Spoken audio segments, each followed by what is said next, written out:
Those against the death penalty are continuing to voice their opposition. This includes a U.S. Senator from Illinois and several local groups in Vigo County. Demetrius Sanders joins us now with what they have to say ahead of more scheduled executions. Demetrius.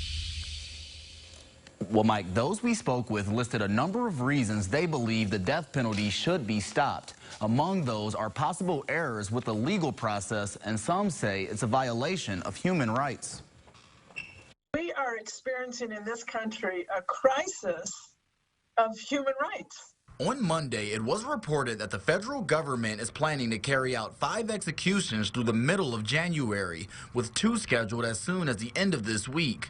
Opposition to the death penalty say the speed that these executions are happening is troubling. They are seemingly increasing the pace. It's really an abomination.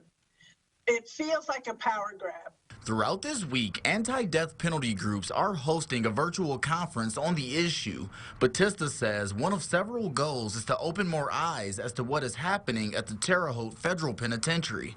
We want to reach out and raise awareness because we believe, if more persons were aware of what this government is doing in our name, we would be out in the streets. Local groups aren't the only ones voicing concerns. Illinois U.S. Senator Dick Durbin first changed his stance on the death penalty back in 2011. The overwhelming evidence of mistakes that were made, people who were mistakenly executed, accused of a crime they didn't commit, prosecuted, convicted, and killed by the state.